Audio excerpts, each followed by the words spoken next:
કહેવાય છે કે અતિની નથી હોતી કોઈ ગતિ। જરૂરિયાતથી વધારે કંઈ પણ હોય તેનું પરિણામ સામાન્ય કે સારું નથી હોતું અને વરસાદને પણ આ વાત લાગુ પડે છે। વરસાદ જ્યારે પોતાની મર્યાદા તોડે ત્યારે ભયાવહ સ્થિતિ સર્જાતી હોય છે અને સુરત અત્યારે આવી સ્થિતિનો સામનો કરી રહ્યું છે। 16 ઇંચથી વધુ વરસાદે સુરતને એવું તો ઘમરોળ્યું કે પાણી સિવાય બીજું કંઈ જ નજરે નથી પડતું। એક રીતે વોટર ઇમરજન્સી જેવી સ્થિતિ સર્જાય છે। આખું શહેર થંભી ગયું છે। વાહનોની જગ્યાએ હોડીઓ ફરી રહી છે અને એમાં પણ ખાડીઓએ મુશ્કેલી વધારી છે કેમ કે ખાડીના પાણી પણ શહેરમાં ફરી વળ્યા છે। ઠેર ઠેર લોકોનું રેસ્ક્યુ કરવાની જરૂર પડી રહી છે। લોકોની હાલાકીનો કોઈ પાર નથી અને લોકોને તંત્ર સામે ઘણી બધી ફરિયાદો છે પણ તંત્ર પોતાની જ પીઠ થાબડવામાં વ્યસ્ત છે। બહુ સમય સવારથી 4 વાગ્યાનું ઘરમાં પાણી આવી ગયું છે। ઘરમાં આટલી બધી અમને લોકોને 2 વર્ષથી તકલીફ થઈ છે સાહેબ। અમને લોકોને પાણીમાં પગ નીચે ડૂબે એટલું બધું પાણી, એટલે સોફા ખસેડવાનો બી કોઈ ચાન્સ મળ્યો નહીં। સોફા પાણીમાં છે। અનાજ જે સ્ટોરોમાં ભરેલું હતું એ અનાજ, ઘઉં, ચોખાની પીપ, પાપડી, જે વેફર, બધું ચકરી, બધું જ ભીનું થઈ ગયું છે। જે ફેંકી દેવાનો જ વારો છે, હવે કોઈ કામ લાગવાનું નથી। બેડમાં ગોદડા મૂકેલા, ગોદડા પણ પલળી ગયા છે। ખાલી 1000 રૂપિયા ખાતામાં નાખી દે, બીજા કઈ પૈસા નાખે નહીં એ લોકો। અમારા ઘરમાં કેટલું નુકસાન થાય। ઘરમાં મારા નાના છોકરા છે। આની સાથે સાથે આરોગ્યની ટીમ 24 કલાક માટે કાર્યરત છે અને ફાયરની ટીમ પણ સાથે જ રાખી છે। એટલે સુરત મહાનગરપાલિકાની કામગીરી ખૂબ સરસ છે। આ દ્રશ્યો અને પીડા છે સુરતના, જેને દેશનું ટેક્સટાઇલ અને ડાયમંડ હબ બનાય છે, જેની પાછળ સત્તાધીશોએ સ્માર્ટ સિટીનું ટેગ પણ જોડી દીધું છે। પણ એક દિવસના ભારે વરસાદે શહેરની શું હાલત કરી છે તમારી સામે છે। સમગ્ર સુરત શહેર અને જિલ્લો અત્યારે પાણીને હવાલે છે। જમીન જોવા નથી મળતી। જે રસ્તા પર ટ્રાફિક જામ રહેતો હતો ત્યાં પાણીએ કબજો જમાવી દીધો છે। જ્યાં વાહનો ચાલતા હતા ત્યાં હોડીઓ ફરી રહી છે કેમ કે કેડ અને ડોગસમા પાણીમાંથી પસાર થવા સિવાય કોઈ છૂટકો નથી।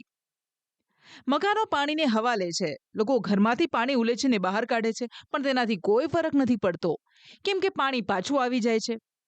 જે ઘર વખરીને સહારે લોકો જીવતા હતા તે અત્યારે ઘરમાં તરી રહી છે। રસોડામાં રસોઈ બનાવવા માટે કોઈ વ્યવસ્થા નથી। લોકોએ પોતાના મકાનો ખાલી કરવાની ફરજ પડી છે। આ દ્રશ્યો છે સુરતના સીમાડા વિસ્તારના, જ્યાં ખાડીના પાણી ફરી વળતા પૂર આવ્યું છે। સોસાયટી બેટમાં ફેરવાઈ ગઈ છે। મકાનોમાં રહી શકાય તેમ નથી। લોકો સલામત સ્થળે હિજરત કરવા માટે મજબૂર બન્યા છે। પાણી એટલા ભરાયેલા છે કે ટ્રેક્ટર સિવાય કોઈ વાહનો ચાલી શકે તેમ નથી। નહેર દ્વારા વરસાદનો આવશે, કમસે કમ 100 કિલોમીટર આગળથી આવે છે અને દર વર્ષનો આ પ્રોબ્લેમ રહે છે। કેટલા ઘર છે જે લોકોના પ્રભાવિત થયા હશે? બહુ સારા ઘર છે કે જેના માટેથી લોકો બહુ હેરાન થાય છે। નથી કોઈ વસ્તુની સુવિધા મળી શકતી એવું છે કે બહાર નીકળવામાં, આવવા જવામાં બહુ મોટી તકલીફ રહે છે। દુકાનોવાળાઓને બહુ તકલીફ છે। પોતાના સામાન બામાન આ તે કોઈ કાઢવાનો સમય નથી રહેતો, એવું પોઝિશન છે। જે વસ્તુ એની રહી ગઈ હોય એમાં એ બધું બહાર કાઢી ઉપરના એરિયામાં મૂકીએ છીએ। એ રીતે મદદ કરીએ છીએ બધાની। આ આગળની દુકાનોમાં બી બહુ વસ્તુ રહી ગઈ હતી। રાતે 4:30 વાગે 15 મિનિટમાં જ પાણી ભરાઈ ગયું। કાંઈ વસ્તુ નીકળવાનો ટાઈમ નથી રહ્યો। સ્થાનિક કોઈ કોર્પોરેટર કે નેતા કોઈ આવ્યું છે ખરું અહીંયા કોઈ આવેલું જ નથી। અહીંયા અમે જ બધાની મદદ કરીએ છીએ। એક ટ્રેક્ટરથી ફૂડ પેકેટ ખાલી બધાને આપ્યા છે। સીમાડા વિસ્તારમાં અત્યારે પોતાના ઘરમાં એ જ લોકો રહી શકે છે જેમના મકાનો 2 કે તેથી વધુ માળના છે કેમ કે ગ્રાઉન્ડ ફ્લોર તો સ્વિમિંગ પુલમાં ફેરવાઈ ગયા છે। સોસાયટીમાં કાર જેવા વાહનો તરી રહ્યા છે। વહેલા 4 વાગ્યાની વાત છે, 3:30 વાગ્યાનો વરસાદ હતો ઉપર, ત્યારનું પાણી વહેલું આવે છે। ઘરમાં શું શું સામાન હતો અને શું ડૂબી ગયું? સામાન તો અમારે નીચે પાછળ હતા, ડબલા ને કેન્યા ને ટીપણું પાણીનું એવું બધું વહી ગયું પાણીમાં પાછળ દિવાલથી। તો ચરાવવાનો ટાઈમ જ નહીં મળ્યો ઉપર? હોય કાંઈ સડાને તેમ જ નથી, રાતે જ પાણી આવી ગયું વહેલું। ખાવા પીવાનું કોઈ સાધન છે, સામગ્રી? એવું થોડુંક છે અત્યારે થોડું છે પણ હવે અત્યારે પછીનું કાંઈ નથી। અત્યારે દૂધ કાંઈ નથી અમારે। સ્થાનિકોએ જાતે જ તંત્રની જવાબદારી સ્વીકારી છે। ફસાયેલા લોકોનું સ્થાનિકો રેસ્ક્યુ કરી રહ્યા છે। જરૂરિયાતમંદોને ફૂડ પેકેટ્સ વહેંચી રહ્યા છે કેમ કે તંત્ર હજુ અહીં સુધી પહોંચી નથી શક્યું। આવી હાલત સુરતના એક નહીં પણ અનેક વિસ્તારોની છે જ્યાં ભારે વરસાદ વચ્ચે ખાડીના પાણીએ આફત વેરી છે।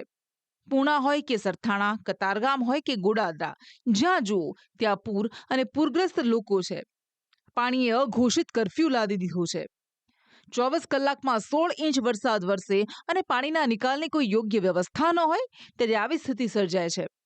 ખાસ તો ખાડી પર દબાણો થઈ જતા પાણીનો નિકાલ અટકી ગયો અને તેના પરિણામે સુરત શહેર બેટમાં ફેરવાઈ ગયું. સરથાણા વિસ્તાર તો નદીમાં ફેરવાઈ ગયો છે. ખાડીના પાણી ફરી વળતા સોસાયટીઓ અને દુકાનો પાણીને હવાલે છે. લોકો કેડસમાં પાણીમાંથી પસાર થવા માટે મજબૂર છે. લોકોને સમજાતું નથી કે જવું ક્યાં, કેમ કે પાણીએ અત્ર તત્ર સર્વત્ર કબજો જમાવી દીધો છે. સ્થિતિ બહુ બગડી ગઈ છે. પાણી બધાને ઘરે ભરી ગયા છે. હવારનું કાલ રાતે પાણી ભરાઈ ગયો હતો, અત્યારે બહુ પાણી છે. પણ પાણી ક્યાંથી આવ્યું, ક્યાંથી? વરસાદી પાણી છે કે પછી કોઈ ગટરિયું પાણી, કાં તો ખાડીનું પાણી? ખાડીનું પાણી લાગે છે. એમાં વરસાદનું તો પાણી નહીં હોય, લગભગ તો અમારા હિસાબથી ખાડીનું પાણી છે.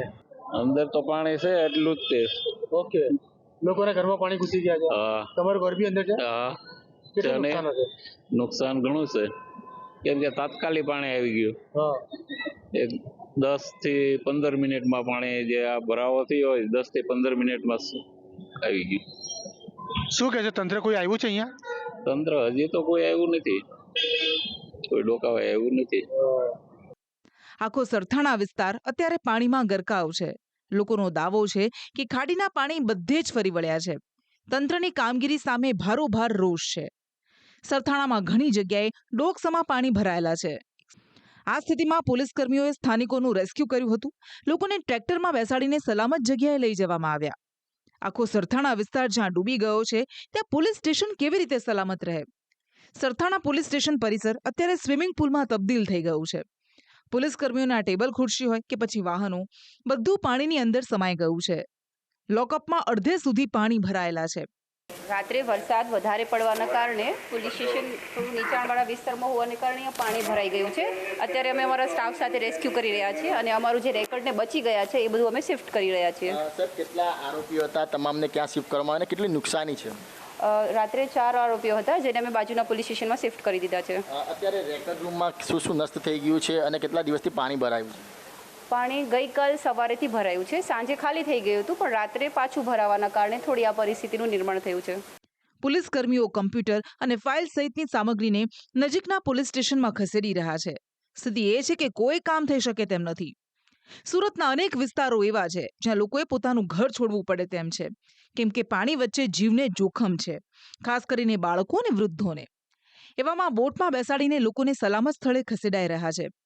આવો જ એક વિસ્તાર છે ભટાર, જ્યાં પણ ખાડીના પાણી ફરી વળ્યા છે. લોકોની હાલાકીનો કોઈ પાર નથી. સાથે લોકોનું રેસ્ક્યુ કરી રહ્યા છે. બેન, શું કહેશો? અહીં કેટલા સમયથી ફસાયા હતા? બહુ સમય, સવારથી 4 વાગ્યાનું ઘરમાં પાણી આવી ગયું છે. ઘરમાં આટલી બધી અમને લોકોને 2 વર્ષથી તકલીફ થાય છે સાહેબ. અમને લોકોને ખાલી 1000 રૂપિયા ખાતામાં નાખી દે, બીજા કઈ પૈસા નાખે નહીં એ લોકો. અમારા ઘરમાં કેટલું નુકસાન થાય. ઘરમાં મારા નાના છોકરા છે. 1120 રૂપિયા ગયા વર્ષે નાખેલા, આ વર્ષે હવે ખબર નહીં કેટલા નાખે ખાતામાં. સરકાર કેટલી સેવા કરે અમારી. ખાવાનું કઈ આપતા નહીં, ખાલી આટલો એક ચેવડો આપી ગયા, નાસ્તો પાણી કઈ નહીં પૂછતા અમારા. સાંભળ્યું તમે? નુકસાન સહાયના નામે 1000 રૂપિયાની સહાય. આ વાત ગયા વર્ષની છે, પણ તેમાંથી ઘણું બધું સમજાય તેમ છે.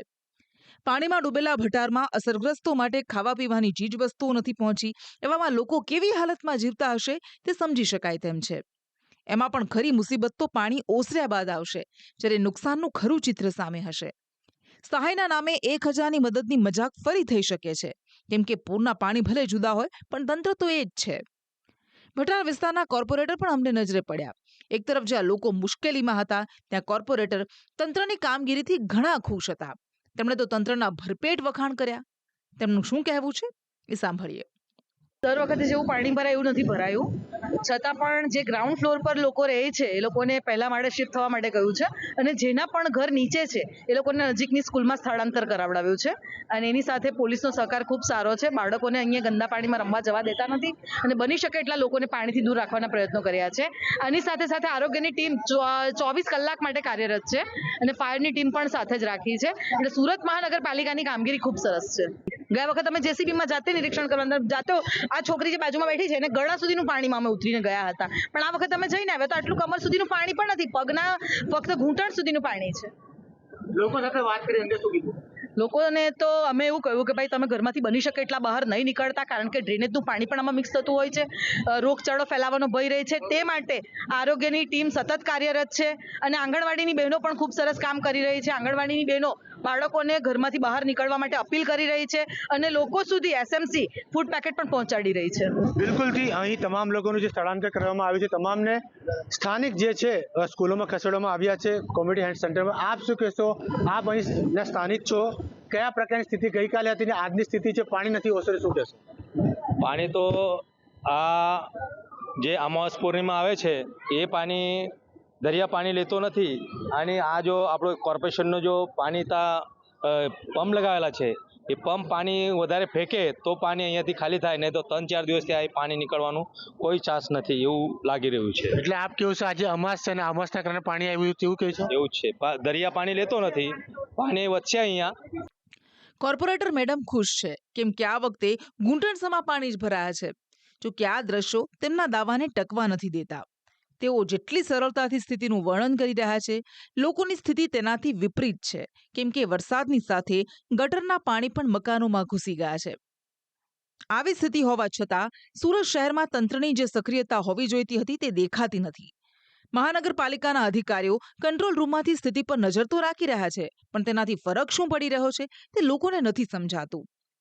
સંદેશ ન્યૂઝે જ્યારે મ્યુનિસિપલ કમિશનર સાથે વાત કરી ત્યારે તેમણે વાસ્તવિકતા સ્વીકારી ખરી, પણ તંત્રની બેદરકારીનો સ્વીકાર ન કર્યો. લો લાઇંગ એરિયાઝ છે ત્યાં પાણીની સમસ્યા છે, પણ ત્યાં કોર્પોરેશનની ટીમ સતત કામ કરી રહી છે અને રેસ્ક્યુ રિલીફ ઇવેક્યુએશનની જે કામગીરી છે એ સતત કરવામાં આવી રહી છે. અહીંયા ઘણા બધા પાસાઓ એકસાથે કામ કરે છે. તાપી રિવર, જ્યાં ઉકાઈ ડેમમાં જો પાણી આવે છે એ તાપી રિવરમાં આવે છે, અને બીજું સમગ્ર સુરત શહેરમાંથી ખાડીઓ શહેરના મધ્યમાંથી પસાર થાય છે, એટલે બારડોલી, પલસાણા, કામરેજ ત્યાં જે વરસાદ થાય છે એમનો ઇમ્પેક્ટ ખાડીમાં આવે છે, અને ત્રીજું સમુદ્રની જો ભરતી હોય છે એમનું પણ અસર સુરત શહેરને પડે છે. મ્યુનિસિપલ કમિશનર જ્યાં ભારે વરસાદ પર બધું જ ઢોળીને તંત્રનો બચાવ કરી રહ્યા છે, ત્યાં વરાછાના ધારાસભ્ય કુમાર કાનાણીએ તંત્રની કામગીરી પર સવાલ ઉઠાવ્યા છે. તેમનું કહેવું છે કે તેમને શહેરમાં ક્યાંય મનપાની ઇમરજન્સી ટીમો નથી દેખાઈ. બધા વિસ્તારમાં રખડું છું, આંટા મારું છું, મેં ક્યાંય ઇમરજન્સી ટીમ નથી જોઈ, કોઈ અધિકારી નથી જોયો. તો જે રીતે કામગીરી થવી જોઈએ એ પ્રમાણે કામગીરી થતી નથી એવું મને લાગી રહ્યું છે. ક્યાંય ફિલ્ડમાં અધિકારી હોય એવું મને ક્યાંય દેખાતું નથી. કાકા, અધિકારી માની નથી રહ્યા એવું લાગી રહ્યું છે ને? તો ભયંકર બેદરકારી છે અધિકારીઓની, અને હું ચોક્કસપણે માનું છું કે કામ જે રીતે થવું જોઈએ એમાં કંઈક ને કંઈક ઉણપ છે, કંઈક ને કંઈક કચાશ છે. હાલમાં સુરતની તમામ સમસ્યાઓના મૂળમાં ખાડીના પાણી છે. કોઈ વિસ્તાર એવો નથી જે પાણીમાં ન હોય. ચૂંટાયેલા પ્રતિનિધિઓથી માંડીને સામાન્ય લોકો તંત્રની નિષ્ક્રિયતા સામે આંગળી ચીંધી રહ્યા છે. તેમ છતાં તંત્ર ન તો સુધરે છે કે ન તો સમજે છે. खाड़ी के अंदर एक खाड़ी पीछे भी डाइवर्ट कर दी गई है. 2 खाड़ी का पानी एक खाड़ी में आ रहा है, तो इसका ये खाड़ी की इतनी कैपेसिटी नहीं है. दूसरा, जब ये खाड़ी का निर्माण हुआ, इसमें आरसीसी की दीवार हुई, उस टाइम जो मिट्टी थी वो मिट्टी बाहर नहीं निकली. जिसने ये काम किया था वो मिट्टी को अंदर पानी के अंदर ही मिला दिया. अभी खाड़ी की जो लगभग 10 मीटर के आसपास की होगी, तो उसमें से हमारा जो आंकलन है उसके हिसाब से 6 मीटर तो इसके अंदर मिट्टी होगी. तो तब तक आप मिट्टी नहीं निकालोगे तो उसकी कैपेसिटी वो कहाँ लेगी? ભારે વરસાદ એ કુદરતી બાબત છે, તેના પર માણસ અંકુશ ન મૂકી શકે. જો કે પાણી ભરાતું અટકાવવું અને પાણીનો નિકાલ કરવો એ તંત્રની જવાબદારી છે. સુરતમાં અગાઉ પણ અનેક વખત પૂર આવી ચૂક્યા છે. આવી સ્થિતિમાં ખાડીના પાણીએ દર વખતે મુશ્કેલી વધારી છે. તેમ છતાં તંત્ર તેમાંથી કોઈ શીખ નથી રહેતું. તેની સજા ભોગવવી પડે છે સામાન્ય જનતાએ. મનીષ પરમાર સાથે જયેન્દ્ર પાંડે, સંદેશ ન્યૂઝ, સુરત.